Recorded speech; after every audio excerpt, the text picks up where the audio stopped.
go find Sam, because Sam's having the time of his life this morning. Films of the future, Sam. 5, 4, a bit early on that, but we'll take that. Look at that. Isn't that amazing? Obviously, Weta Workshops is where we are today, and this is one of the coolest sets, isn't it? I mean, it's one that we've all seen and know. And, of course, when you create movement with models, watch your step there, bud, you have to be realistic. So they've got rubber trees so that it moves when you move the lever. See how they move? Isn't that absolutely fantastic? We're going to go talk about some of the vehicles. So after weather, we're going to reposition. Let's get into the weather. This is what the satellite shows. Right, team. Lovely to have you back along. This is Jake. We haven't met Jake yet. We've met you, though, and it's Kimmy. Yep. Fantastic. My mind is slowly churning away this morning. Let's talk about this. Thunderbirds 5. An incredible piece of model making once again, but one that took a long time. So this Thunderbird 5 is based on the original Thunderbirds. It's made by Dave Tremont, who's a model maker in the workshop. He's been around for over 10 years. It took him 5 years to find all the pieces to put this together. How did it take 5 years? What's happening there, Kimmy? So this is made from what we call kit bashing, so you've got to find that one piece from that one model to glue onto it. Can you quickly go and grab one of those? You nip away. Can you explain this? Because this does need some explaining. It's really cool. So you know when you make a model, you know these sheets, right? You've seen them 100 times. Explain. So they're called sprues, and normally you'd pop out these parts and glue them to make your model, and then these parts you throw away. These we keep, and we'll use them on the models, but also as I was taking like Dave Tremont, we need to find that one piece there to glue onto that one model. And it gets ridiculous, like it's out of a Russian model. Yeah, one of them I think was from a Russian model aircraft done back in the 60s, so we had to try and find it, and of course we didn't have the internet back then, so we had to phone and try and find exactly where it was. And it took them 5 years to finally get those final little pieces. And there they are on the side. You can see the little black bits and bobs on this side and on the other side as well. So that's the kind of detail that you have to go into to please the people that are the long-term fans of the show. You have to get it right on point. Back to you guys. Well, they're the people for the job, if that's the task. Absolute very cool. perfectionists, as we keep saying this morning, because that's the standard Richard Taylor demands of them. Yeah. Surely. Sammy, now, what other delight have you got for us this morning? This is like heaven, this little model-making place, isn't it? I want to go too. I know, it's good, eh? We're all geeking out.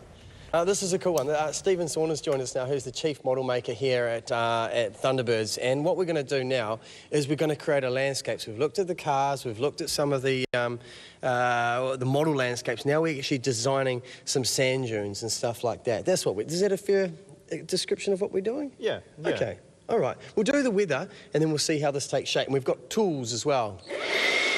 Yes. Oh, careful. Let's get into it. We're going to start at the bottom of the country, and you can see showers for the Inver.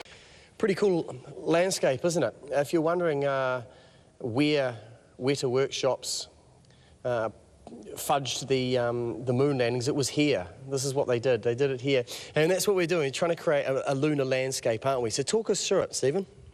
So what we're doing is we're creating little sand dunes. Okay. So I found with a little bit of testing that you can actually scoop sand, much like a children's sand pit. Yep. You can actually shape whole sets, and a lot of it is very similar to what you do in a sand pit.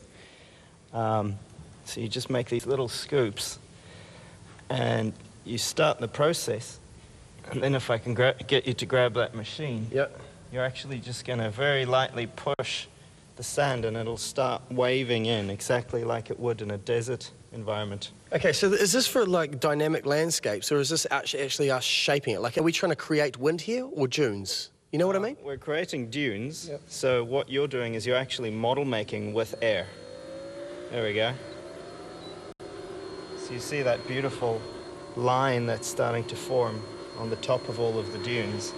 Right, and oh, so it's working just like it would in nature, effectively. Right, yeah. And of course the lighting is helping a whole lot too, right? It sure is, yeah. How much time do you guys spend on lighting? It's a huge part of the models, isn't it? The lighting can be a huge part of the models. A lot of the models have got lighting built into them, into little buildings and cars and things. So it's a huge part of the process. And interactive, well, you can see that, can't you? Look at that. You're not, Charlie warned me though, you're not allowed to get it on the camera. But that's quite cool, isn't it? And it's all part of the display here at Weta Workshop. Of course, it's the Thunderbirds display, and you can come and be amongst it as well. It's open right now. not many people know it's open right now. It's $25 for adults, it's $12 for children. It's amazing. You get to see the models, you get to get amongst it and interact with it, and I highly recommend it, and I suspect you guys feel exactly the same way after what you've seen this morning. Totally. It makes me want to book flights to the capital and go see it. Take my nephews. They would love it. Amazing. What happens if you stick that right into the sand? Does it create a tunnel? Let's find out. Would you get in trouble? Oh, God, there goes the camera. No. All right, Sam might not be welcome back. I was going to That's stay quite there. cool. He'll stay That was there all quite day, cool. but they might be kicking him out in a minute. It has broken an $80,000 camera, but... Now, Sam, go back to the original models. What happens if you twist the bits? Do they... Anyway, we're moving on. Yeah, we are.